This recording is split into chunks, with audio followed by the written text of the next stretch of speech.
Hey, what's going on, everybody? Happy Wednesday. Hopefully, we're all staying safe out there and getting prepared for this severe weather that is ongoing and will continue really for, honestly, at least the next 4 or 5 days. So, this is that pattern I've been talking about for about a week now, and it is, sure enough, taking shape right in front of our own eyes. So, if you're down in the south today, especially the deep south, you really got quite a dangerous evening in store. So, again, really going to try to hit hard on that point during this video, but we're also going to discuss that this severe weather threat isn't going to be over today. This is going to last for, again, at least the next 4 or 5 days, but likely even longer than that. And you'll see that as we look at the Storm Prediction Center outlook for the next week or so. So again, with all that said, just really make sure if you get nothing else from this video, just know that you need to be weather aware today. Have a way to get those warnings. And if that means you click off the video right now to go find a way to get those warnings, please do so.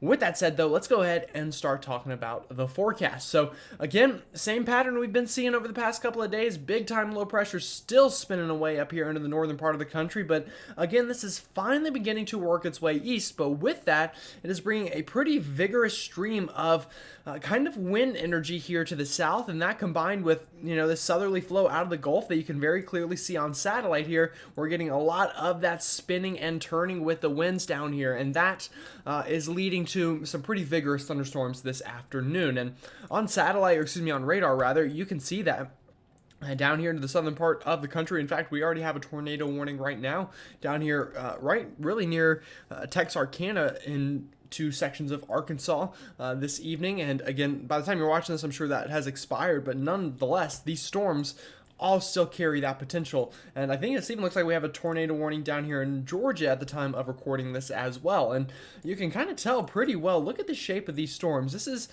kind of a very unique shape for this part of the country. A lot of the times we see this shape back out towards kind of Oklahoma this time of year, but we're getting that unfortunately in Dixie Alley today. So again, just make sure you have a way to get those warnings and stay very safe, as we're seeing on radar, already having those dangerous storms fire off.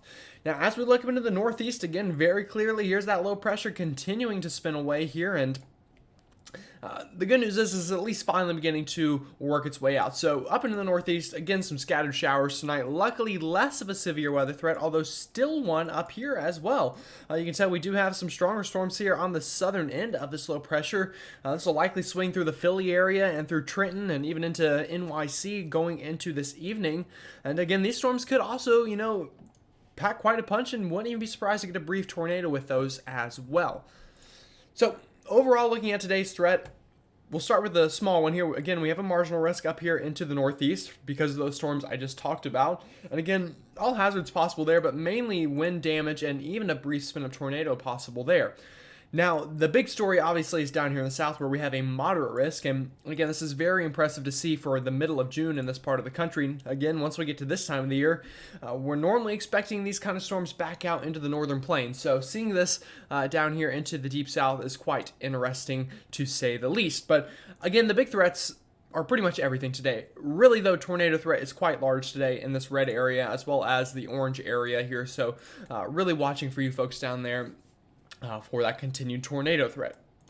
Now, as we go into tomorrow, we have another severe weather day, this time back out into the plains, but also once again down here into the southern tier of the country. So watching, a lot of the same places tomorrow as well.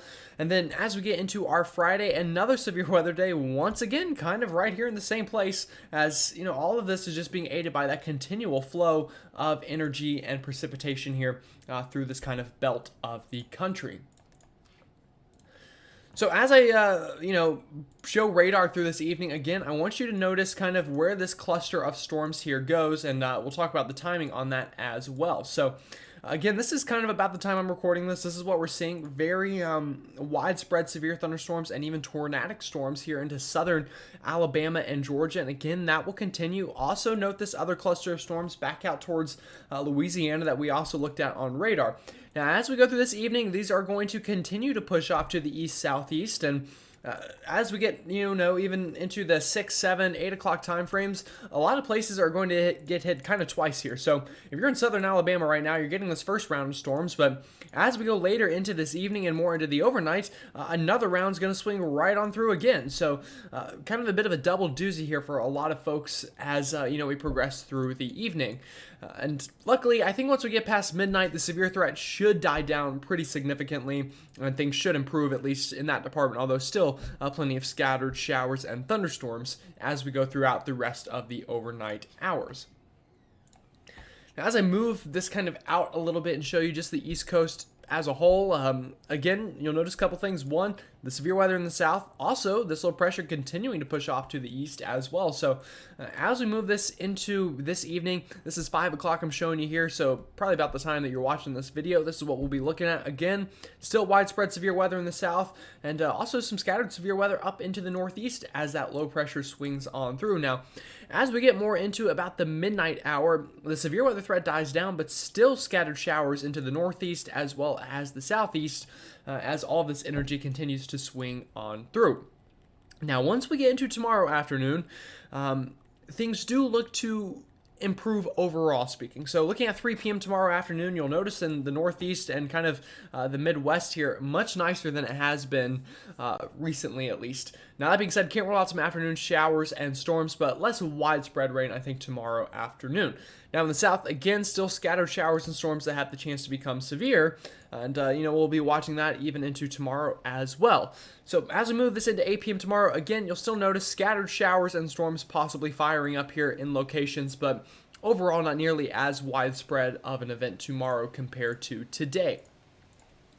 As we bring this into our Friday afternoon, Friday really looks, depending on where you're at, quite a lot better. So if you're in the northeast, Friday is probably going to be pretty similar to today and Thursday. Still scattered showers and storms, but if you're up kind of in this belt here from the Carolinas up through kind of the Midwest, it does look quite nice going into our Friday. So again, Friday might be the day to kind of get out there and enjoy some of that nicer weather, although again, still can't rule out scattered showers and storms, as is pretty common this time of year. So looking at our global models here going into this weekend, again, this is going to be a 4 to 5 day event at least. So although we will get breaks, especially Friday, Saturday as well here, you'll notice once again kind of this Goldilocks zone here of nicer weather while we still have ongoing storminess in the Northeast and the Gulf Coast.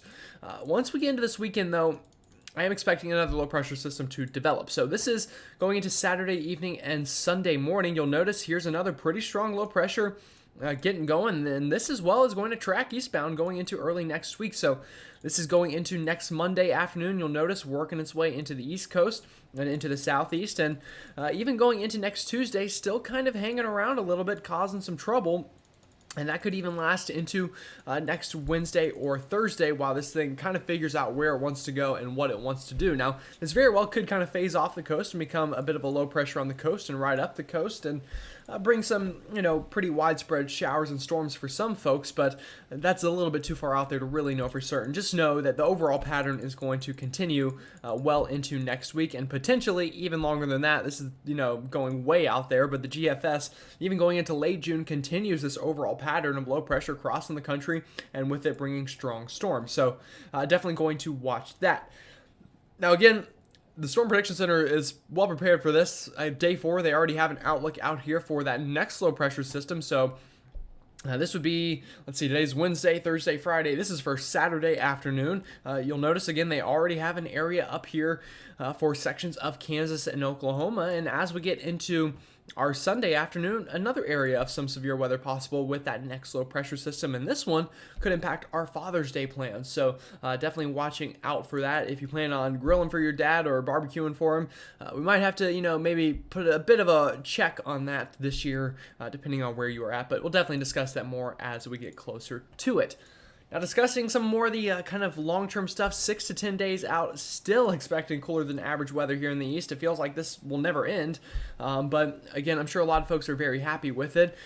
Again, though, if you're not there, don't let your guard down too much. If you're here into Texas, as we talked about yesterday, up into the central part of the country, still very warm, and even getting likely well above average there in the medium to long range. And looking at precipitation, it kind of matches pretty well with the temperature outlook. Again, here into the east and southeast specifically, likely above average precipitation, and kind of those warmer places, a bit less so and more drier than you might expect this time of year. So again, if you're cooler than average, it's likely because you're rainier than average as well. So again, hopefully you took something out of this video that is helpful, and again, make sure you're staying very safe tonight, and if you're not in those areas affected tonight, you very well may be within the next week or so, so definitely don't let your guard down as well. With that said though, I hope you have a great rest of your Wednesday, and I will see you all tomorrow.